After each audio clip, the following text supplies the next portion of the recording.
Hello, my name is Owen Dickie, Councillor for the District of Lake Country, and I would like to talk about the CN Rail Corridor purchase. What is it? It is the purchase of a continuous corridor stretching from downtown Kelowna through the heart of Lake Country, along the shores of Wood and Kalamalka Lake up to the Cold Stream. It is a 47.5 kilometer long corridor, and in Lake Country alone includes 16 kilometers of land, 105 acres.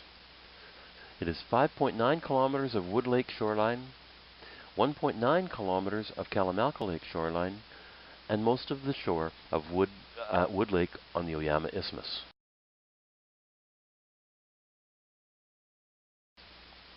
As you can see by the black dotted line on this picture across the top of the lake and down the right-hand side. What is the referendum question?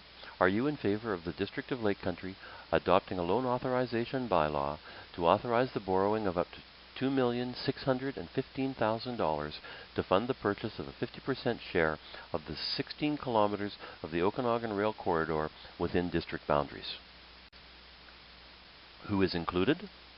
The City of Kelowna, the North Okanagan Regional District, District of Lake Country, in partnership with the City of Kelowna, and the Province of British Columbia.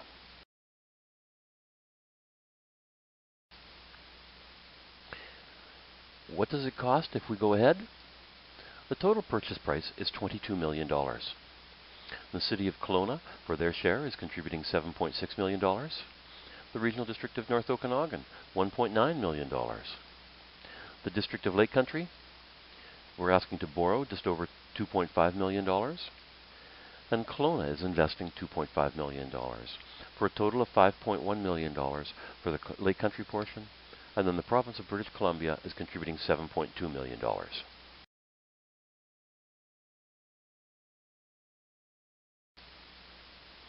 What will it cost me? Well, based on residential assessment values, or of $5.70 per 100,000 of assessed value, it would be $27 for a house assessed at $475,000, or $57 for a house assessed at $1 million. For Class 6 businesses, it would be $14 per 100,000 of assessed value, $67 for a business assessed at $475,000, or $140 for a business assessed at $1 million.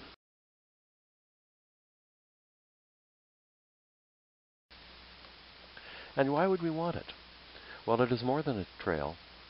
It is a transportation corridor, and it gives us the ability to manage and control the future transportation needs of our communities, the shoreline of our lakes, the environmental issues associated with the properties, the social and cultural activities along the shoreline and the entire corridor, the economic spin-offs and benefits from increased tourism.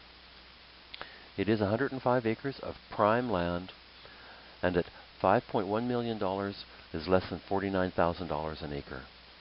It is not just a good deal, it is truly visionary.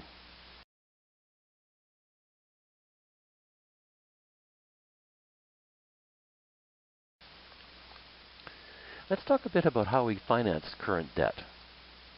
We have general taxation, where we take money from the taxes and pay down the loan, and everyone pays on that loan. We have self-financing projects. The example of that is the power generating plant on our water line, where we use money from the power generated and sold to BC Hydro to pay for the loan for the equipment. And we have user fees. Whenever you pay a sewer and a water bill, the money goes into a reserve or a pot that can only be used to pay for maintenance, operation, and upgrades of that sewer system or water system. And monies from general taxation cannot be used for those services. We have local service areas. A local service area is when residents of a specific area want their services upgraded, such as when the district takes over and upgrades a private water system. The residents of the area agree that the district will borrow money to perform the upgrades, and only the residents of that area make payments on that debt. And finally, development cost charges. These are charges that a developer pays per lot, and they are designed to pay for the infrastructure needed to support the development, and it is a one-time fee.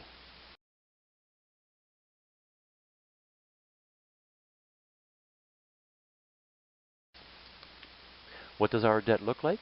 We currently have a debt of $11.8 million.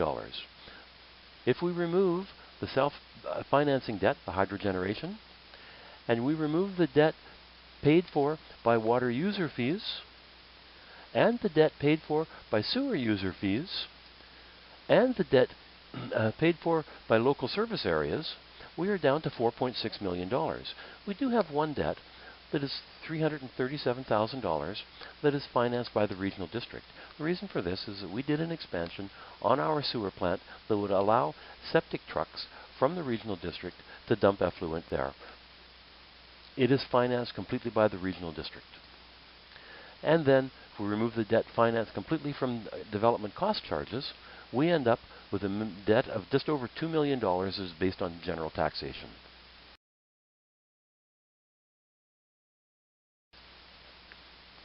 Can we afford it? The current general revenue debt of just over $2 million, in servicing that debt uses 3% of general taxation. With the corridor, it would increase to approximately 4.6 in 2016. So what happens to our credit rating? And what do Standard & Poor's or Moody's say? Well, if the debt servicing costs are less than 15% of your sustainable revenues, you have a high rating or AAA. Provincial legislation also prevents debt greater than 25% of sustainable revenues. The provincial average is 10%. Currently, Lake Country is at 7.2%. With the rail corridor included, it goes to approximately 8%, well within the 15% guidelines to maintain our AAA rating.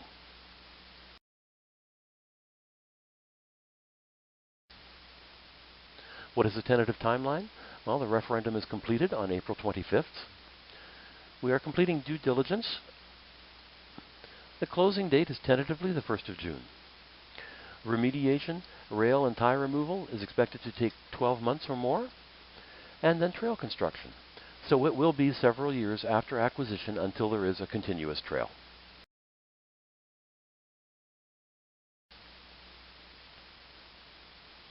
What other costs are involved? Well, there's trail construction.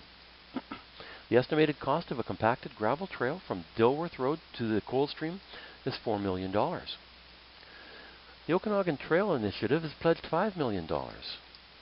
As well, there are matching fund grants for infrastructure, trails, and green transportation from the federal government. As well, there are provincial grants. Although I do have to say that after giving $7.2 million for the acquisition, they'll be surprised if they're anxious to come to the table with more money for construction. And support sponsorships, such as corporate and individual. Public consultation will take place prior to construction so we can ensure that the amenities and design is what the people want. But the basic trail will be constructed at no cost to the taxpayer.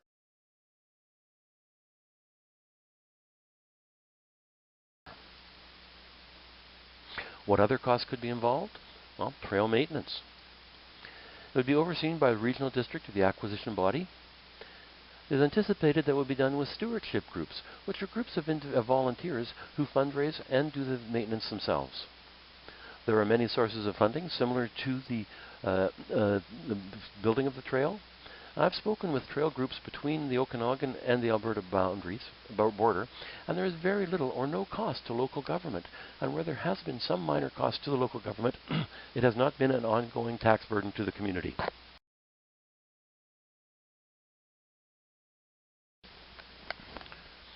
Buying the Kelowna share of Lake Country? Excuse me. While there is no cost to Lake Country for 3 years, there is no schedule of payback or deadline. However, I do believe it is important that we control our section, and to do that, we need to have 100% ownership.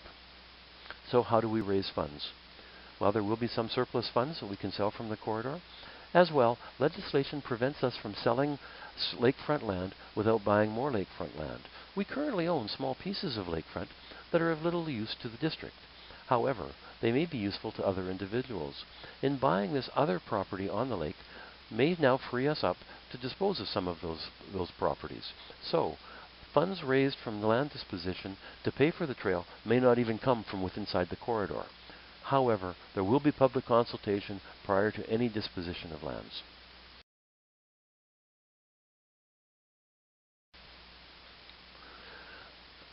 IR number 7, Duck Lake.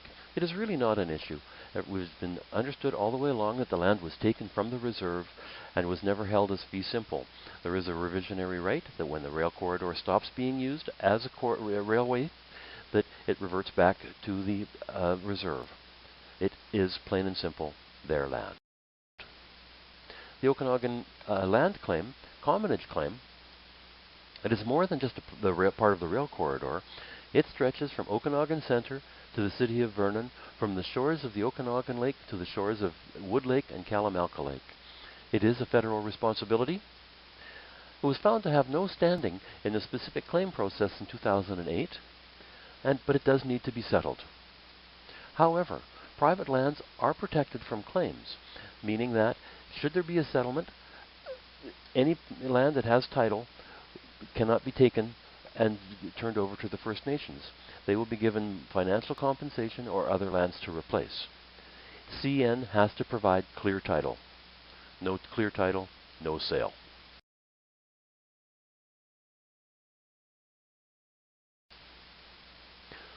Right of first refusal. The right of first refusal gives the holder of that the option to purchase property before the owner can enter into the same deal with a third party. This involves 2 lots out of more than 140, and is not unusual in complex land acquisitions to find conditions in situations like this. Our acquisition team are real estate professionals. They have dealt with these types of conditions before and will deal with them again in the future. The lands are included in the agreement with CN, and the overall funding budgets for these lots either way. The acquisition team will work with the owners and are looking at options that can provide a win-win solution, and they are optimistic for a mutually satisfactory agreement.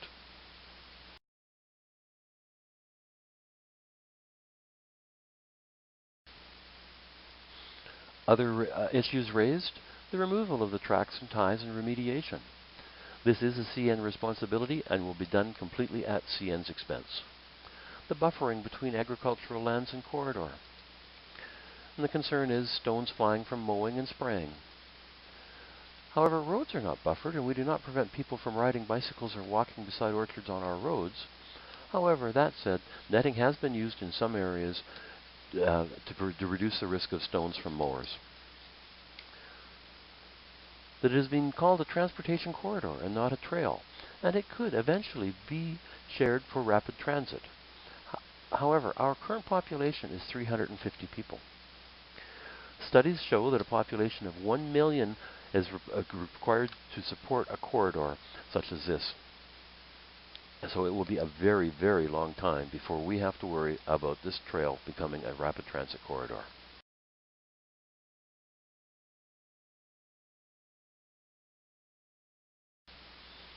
So, do you think Lake Country should borrow $2.6 million for 50% ownership in the Lake Country section of the CN corridor?